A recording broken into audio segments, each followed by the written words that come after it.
Bismillahirrahmanirrahim. Assalamualaikum warahmatullahi wabarakatuh. Bapak-bapak, ibu-ibu, mas-mas, mbak-mbak, khususnya adik-adikku sekalian yang dirahmati Allah dimanapun Anda berada. Kembali di Iip Channel bersama saya Iip Wijayanto. Kali ini kita akan membahas tema dua hal yang kamu rasakan ketika mantan diam-diam jatuh cinta kembali kepadamu. Ya. Jadi mantan di dalam perjalanan hidupnya, pokoknya Anda yakin saja ketika Anda telah melakukan yang terbaik yang bisa Anda lakukan untuk dia. Selama bersama dia dan dia tidak pernah merasa puas dan dia terus berpaling, ya, dia pergi begitu saja. Saat Anda sudah melakukan yang terbaik, maka dia tidak akan pernah menemukan pasangan yang sebaik Anda lagi. Ya. Dan biarkan saja dulu dia mendapatkan pengalaman hidup. Ya, karena pengalaman itu adalah guru yang paling berharga untuk siapa saja. Dengan pengalaman hidup, dia akan merasakan bahwa ditinggalkan itu tidak enak rasanya. Dia akan merasakan kecewa. Oh, ternyata apa yang diharapkan sangat jauh dari realita yang diharapkan. Nah, jadi ya, sekarang yang paling penting, yang juga harus kita ketahui, seiring kekecewaannya itu, perpisahan, kan manusia juga kalau gagal dan gagal lagi pada akhirnya, dia ragu-ragu atau bahkan memang tidak mau lagi untuk mencoba memprospek seseorang yang baru. Karena dengan orang ketiga yang sama sekali baru kan gagal. Ya. Coba lagi dan gagal lagi. Nah, di situ dia akan berhenti. Dan kemana kemudian hati yang sudah terbiasa mencintai, cinta itu akan hadir dan tumbuh kembali kepada seseorang yang pernah memberikan cinta yang terbaik kepada dia, yakni Anda. Nah, ada dua hal yang kita rasakan ketika mantan diam-diam loh ya, jatuh cinta kembali kepada kita. Kenapa harus diam-diam? Ya mungkin tidak enak untuk PDKT lagi karena sudah pergi duluan, ya sudah mengkhianati janji dan seterusnya. Jadi tidak enak. Tetapi ketika dia jatuh cinta lagi, tanpa perlu dia ucapkan, paling tidak ada dua hal tanda yang kita rasakan. Yang pertama, kita akan lebih banyak bermimpi tentang dia. Ya, biasanya kita juga mimpi tentang dia sebulan sekali, seminggu sekali, begitu ya. Atau ketika kita sedang terus memikirkan dia, kita mimpi. Nah, ini kita tidak memikirkan dia, ya, kita sedang sibuklah dengan pekerjaan, dengan perkuliahan dan seterusnya. Tetapi kita lebih banyak memimpikan dia daripada waktu kita memang kangen kepada dia. Ya. Kenapa demikian? Karena orang yang jatuh cinta itu secara alamiah akan kangen terus kepada orang yang dia cintai.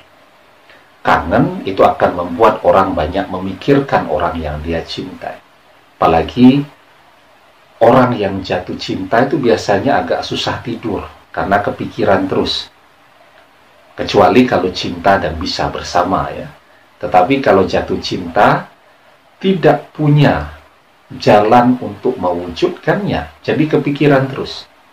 Itu biasanya waktu favorit orang memikirkan, membayangkan orang yang dia cintai ketika dia tidak bisa tidur. Ya, sudah baca novel, baca-baca artikel, nonton-nonton film segala macam, tetap ngantuknya tidak datang ya. Nah, maka biasanya kan orang lelah juga tuh kalau baca, terus akhirnya handphonenya diletakkan, dia berusaha memejamkan matanya walaupun belum tertidur. Biasanya yang paling favorit untuk orang hayalkan adalah tentang orang yang dia cintai. Ketika dia memikirkan, menghayalkan, maka secara alamiah dia akan mengirimkan sinyal atau gelombang elektromagnetik dari otak, dari pikirannya. Dan kita sedang tertidur. Ya, maka apa yang dia kirimkan itu akan kita terima. Dan itulah yang membuat kita akan lebih banyak bermimpi tentang dia. Kalau kemudian dia sudah bertaubat, jadi alim nih, setelah perpisahan, malam hari dia tidak bisa tidur, dia sholat malam, kemudian dia berdoa dengan sangat fokus, penuh konsentrasi, khusyuk. Ya, berdoa agar Allah memberikan jalan kepada dia dan kita untuk bisa bersama lagi. Nah, ketika dia berdoa tentang kita, tentu dia memikirkan kita, maka kita yang sedang tertidur itu juga akan menerima sinyal atau gelombang elektromagnetik dari pikirannya, sehingga kita jadi lebih banyak bermimpi tentang dia.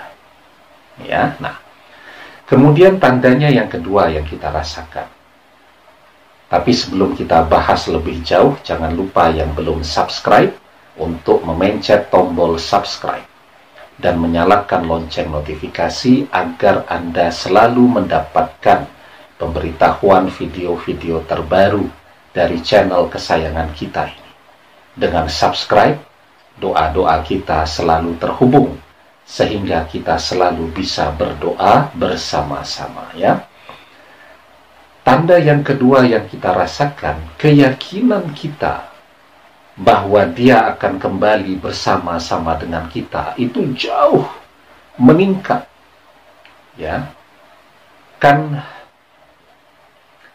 dia mencintai kita kembali diam-diam, kita juga sesungguhnya kan mencintai dia. Dia mungkin mulai berdoa kembali tentang kita. Kita juga tidak pernah berhenti berdoa tentang dia.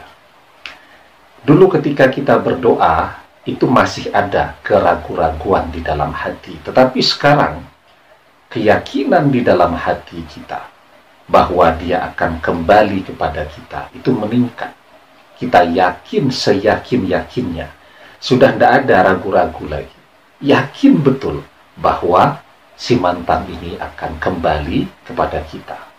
Ya, keyakinan yang tumbuh itu adalah tanda bahwa mantan diam-diam sedang jatuh cinta kembali pada kita. Dan keyakinan itulah yang kemudian akan menjadi sebab terkabulnya doa kita agar mantan kembali kepada kita.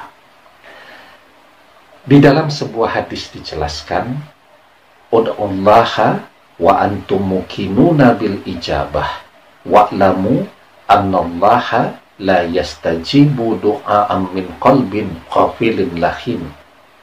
Berdoalah kepada Allah dalam keadaan yakin akan dikabulkan, dan ketahuilah bahwa Allah tidak mengabulkan doa dari hati yang lalai. Ya, demikian, semoga bermanfaat. Wallahu a'lam bishawab, billahi taufiq wal hidayah. Assalamualaikum warahmatullahi wabarakatuh.